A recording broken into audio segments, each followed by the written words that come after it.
राज्य की सरकार अनुकूल न होने के कारण से जो राजस्थान पिछले 5 साल के कालखंड में माननीय मोदी जी की सरकार के पहले चरण में 2013 से 18 तक डबल इंजन होने की सरकार होने के चलते हुए प्रगति की दौड़ में देश की सरकार की योजनाओं के इम्प्लीमेंटेशन के दृष्टिकोण से, मोदी जी की योजनाओं के इम्प्लीमेंटेशन के दृष्टिकोण से जो सरकार जो स्टेट एक या दूसरे नंबर पर होता था, पहली दूसरी पायदान पर होता था, वो आज फिसल करके सबसे फिसड्डी प्रदेश बना है। प्रदेश में जिस तरह की सरकार है, उस सरकार का फोकस क्योंकि केवल और केवल कुर्सी बचाने पर रहने के कारण से सरकार में जिस तरह का विग्रह पिछले 4.5 साल से है, उसके चलते हुए राजस्थान में जिस तरह की अराजकता फैली है, राजस्थान विकास की पटरी से जिस तरह से नीचे उतरा, सरकार ने केवल थोथी घोषणाएं करने का काम किया। मैं 2 उदाहरण आप सबके सामने देना चाहता हूं।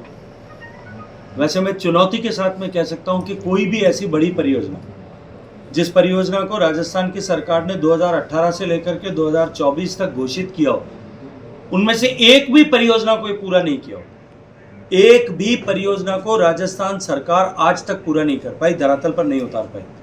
मैं एक उदाहरण देता हूं, जोधपुर का लिफ्ट कैनाल 2018 के विधानसभा चुनाव में बड़े जोर शोर से माननीय गहलोत साहब ने अपने गृह नगर जोधपुर को पीने का पानी उपलब्ध कराने के लिए लिफ्ट कैनाल का 3रा फेज बनाएंगे, इसकी घोषणा की थी।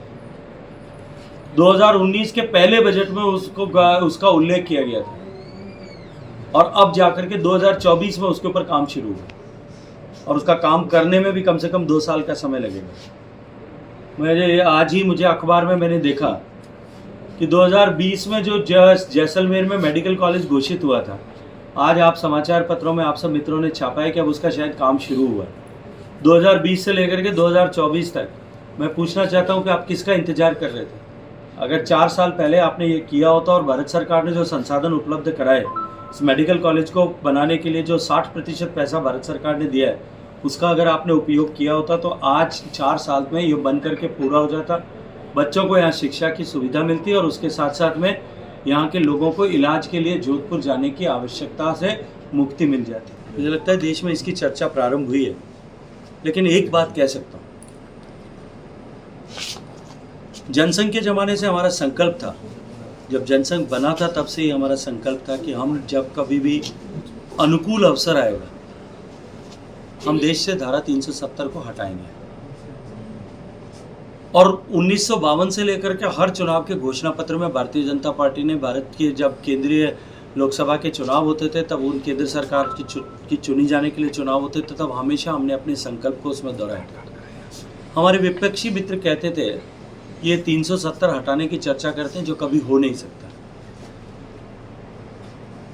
लेकिन हम सब ने देखा कि 5 अगस्त 2019 को एक झटके में बिना एक गोली चलाए हुए 370 और 35A का कलंक हमेशा के लिए समाप्त कर दिया गया। 90 के दशक से लगातार भारतीय जनता पार्टी अपने हर घोषणा पत्र में उल्लेख करती थी, हम सब मंच पर खड़े होकर के ये बात कहते थे कि हम सौगंध राम की खाते हैं, मंदिर वहीं बनाएंगे। लेकिन हमारे विपक्षी मित्र पूछने लगे थे कि बनाएंगे ये कहते थे पर तारीख नहीं बताओगे। लेकिन आज मैं गर्व के साथ में कह सकता हूँ कि मंदिर बनना शुरू हो गया है और तारीख भी माननीय गृह मंत्री जी ने बताई है कि जनवरी 2024 में पूरा होकर के हम रामलला के दर्शन वहाँ कर सकेंगे।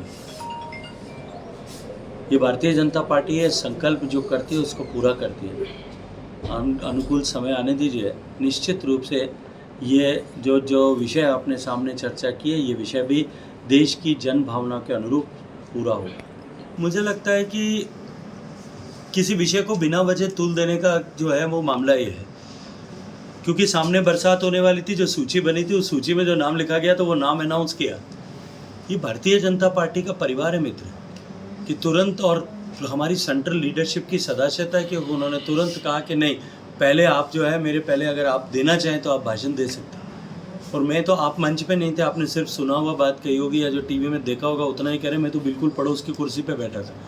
माननीय वसुंधरा जी ने भी कहा कि नहीं, समय कम है, आप पहले भी जो है कार्यक्रम लेट हुआ है, आपको भाषण करना चाहिए।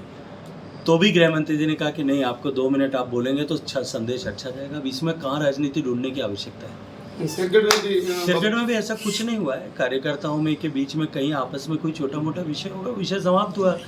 मैंने खुद माइक हाथ में से लेकर के माइक को जोड़ करके और आग्रह करके और माननीय बाबू सिंह जी को कहा कि आपको भाषण करना चाहिए। मुझे लगता है कि इन सब विषयों में कहीं राजनीति ढूंढने की चेष्टा से हमको थोड़ा आगे ऊपर उठ करके सोचना चाहिए। राठौड़ सिंह की सरकार बना दो तो ERCP ले आऊंगा, क्या कहेंगे इसमें?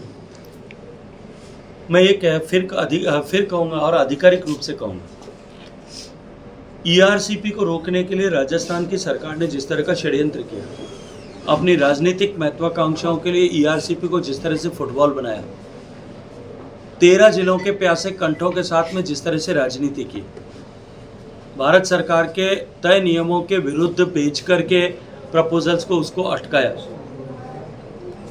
मैं फिर जिम्मेदारी से कहूँगा कि जिस दिन भारतीय जनता पार्टी की सरकार बनेगी, हम इनको नियम कानून के अनुरूप दुरुस्त करके इन 13 जिलों को पेयजल मिले, इन 13 जिलों को सिंचाई का पानी मिले, इन 13 जिलों को जो है कि टैंक्स एंड रिजर्वायर्स को हम भर सकें। इसके लिए इस योजना को भारत सरकार की जो माननीय मोदी जी के नेतृत्व में नदी जोड़ने का जो प्रकल्प काम कर रहा है, उसमें मैंने इसको सम्मिलित किया। इसमें शामिल करके हम इसको पूरा करें। राजेंद्र सिंह जी होंगे मुख्यमंत्री चेहरा? ये आप भी नहीं तय कर सकते और मैं भी नहीं आपको कर वीडियो आया था। सकता। राजेंद्र सिंह जी एक भारतीय जनता पार्टी के नेता प्रतिपक्ष हैं। वो पार्टी का चेहरा है, रिप्रेजेंट करते हैं पार्टी को। तो भारतीय जनता पार्टी में ये परंपरा नहीं है कि व्यक्ति अपनी बात खुद करे। मैंने इस परिप्रेक्ष्य में कहा कि भारतीय जनता पार्टी की सरकार बनेगी और वो निश्चित है, अवश्यंभावी ये बनेगी। चेहरा कौन होगा ये तय करना काम पार्लियामेंट्री बोर्ड का होता है। पार्लियामेंट्री बोर्ड तय करेगा, जिसको तय करेगा वो चुनाव जा करके काम करेगा और हम सब मिलकर के उसका सहयोग करेंगे। वो कोई भी हो सकता है, वो राजेंद्र राठौड़ भी हो सकते हैं, वो वसुंधरा राजे भी हो सकते हैं, वो सतीश पूनिया भी हो सकते हैं, वो इसके अतिरिक्त भी शायद कोई और हो सकता है।